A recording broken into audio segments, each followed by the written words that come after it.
from my point of view, as on my side of things, I certainly try to keep in mind that people are pouring their heart and their souls into it. So when I don't just try to go out and just go, this sucks, this is bad, this is good. I'll say this I didn't like for this reason, or this I loved for this reason.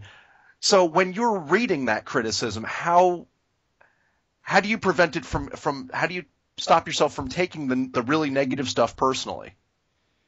Well, my answer to that is you become hardened to it after a while. Like, it's to the point now where, like, I don't care. Well, I do to the point that I want to hear, like, constructive criticism. I want to hear, like, what people... But if, like, people are bashing me... Because, like, this happened with Arm Vengeance 1. Like, I had people, like, on YouTube videos being like, oh, this kid has no friends. This kid's, a lonely loser or whatever. And, like, that stuff, being where I was at the time, it hurt a lot, Right. And, like, it's just, I'm so used to it now. And it was such a great experience to go through that, because it's only going to get worse. Like the more I do this, the more that's going to happen. And like even like Edmund McMillan, it happens to him all the time. Like somebody said, like he had some kind of surgery or something. There's people saying that they wish he would die. Like, I mean, just like people are just like so hard. It's just because it's the internet and they have this whole anonymous. They can, yeah. Yeah, exactly.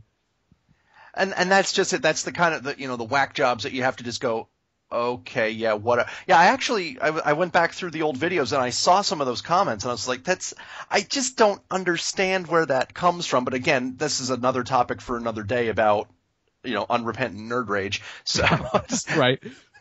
Well, and what's weird is that, like, the guy I was just talking about that he went off about how I had no friends, he Facebook messaged me. I know it was the same guy because he had the same name on his profile. He found me on Facebook, like, the next day and was like, hey, can I help out with music on your next game? And I was like, whoa, what? And I sent him a message. I was like, hey, I saw your comments on that YouTube video, so why'd you come here? And he's like, oh, I had a bad day at work. I'm like, I was like, yeah, defriend.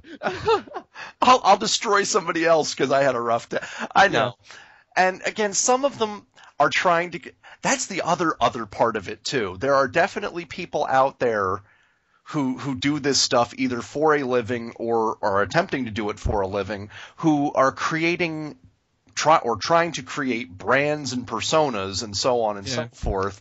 So, it's another one of you got to take it with a grain of salt because it's probably, but in any case, it's just one of those things where you just kind of have to, have you gotten to the point where you just don't want to read anything anymore and you just do what you do and you just go by sale? I mean, how do you decide, again, what things to take to heart and what things not to, or whether to even bother? Because I know some people just don't even bother reading reviews anymore.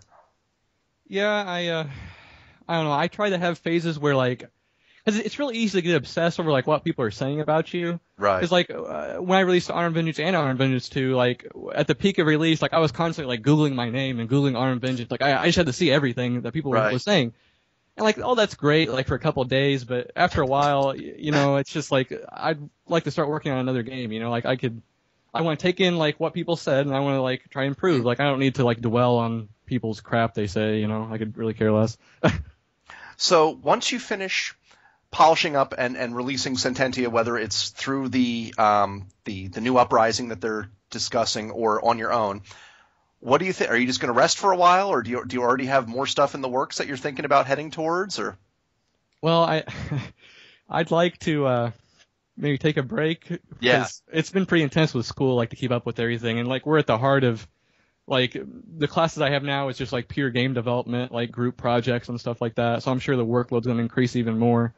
But I can't see that actually happening. Like, I have some other games that I'd like to, like, shorter span games I'd like to work on, and I'm probably going to kill myself, like, trying to get those done. But I'd like to work on some other stuff. But we'll just see. I don't want to, like, totally overload myself, Are there other genres you'd like to consider? Because now that you've done Space Sims and now that you've got a platform/art/puzzle type game out there, are there other things that you've always wanted to tackle, or other games that you just thought you'd kind of like to pay homage to, or anything like that?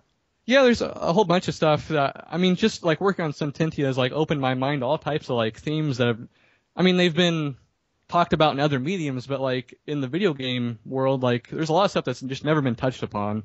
So I'd like to try and, like, follow some themes and see where that takes me. Like, I think that's the key now. That's what I'm trying to do with my game development, is just, like, build a game from the ground up, like, from story and themes and stuff like that, instead of just saying, oh, I'm going to make a first-person shooter or whatever. Mm-hmm. Because I think I see that as a big problem. Like even at school, like people want to, they say, oh, they design from the top down instead of the top up, if that makes sense. Okay. And I think a lot of people are guilty of that too, and I think it makes more sense to do it from theme up.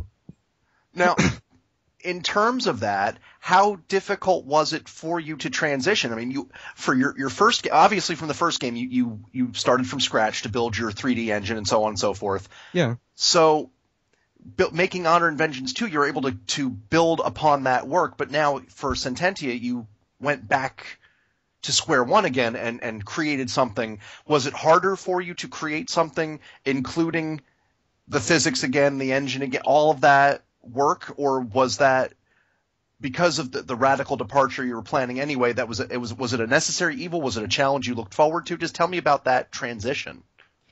Luckily, this time, like, there was nothing too hard. I mean, it is a brand new engine, but like, it wasn't too hard compared to Honor and Vengeance and like all the 3D stuff I had to do. Like, developing the engine for this was cake. Okay. I mean, not to say that it was super easy or anything, but like the 3D stuff's a lot more difficult. I mean, I think Sententia ended up being somewhere in the neighborhood of like 14,000 lines of code that I wrote, and Honor and Vengeance 2 was like 50,000. Oh, and most of that was just like 3D engine related stuff. So yeah. So tell me about, again, from the trailer it's hard to tell. I just want to make sure, is there any spoken dialogue in Sententia? No, and that's another like radical departure, I guess, because all my previous stuff had voiceovers. And right.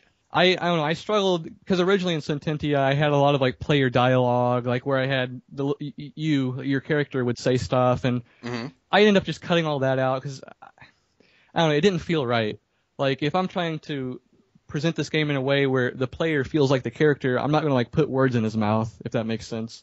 So I stripped the game of all player dialogue, and there's just like a little bit of dialogue at the beginning between you and your grandpa that kind of sets everything up. And after that, like everything, all of the story, I mean, there's a little bit of dialogue here and there splattered out, but the majority of the story after that is all through the gameplay mechanics.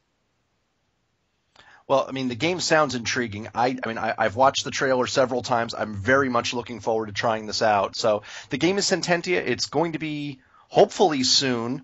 Michael, I wanted to thank you again so much for coming back on the program, putting up with me for a third time. So thanks so much. No, I really appreciate it. Thanks for having me back. So again, any last thoughts you want to give to the listeners before we sign off for the night? Thanks for listening this far, and please check out Sententia when it comes out. Oh, and I guess I should plug my Twitter, MichaelArts XM. Please follow me. And thanks for listening. We'll make sure that gets up there. All right, Michael, thank you so much for being on the show again. Yeah, thank you, Jeff. Appreciate it.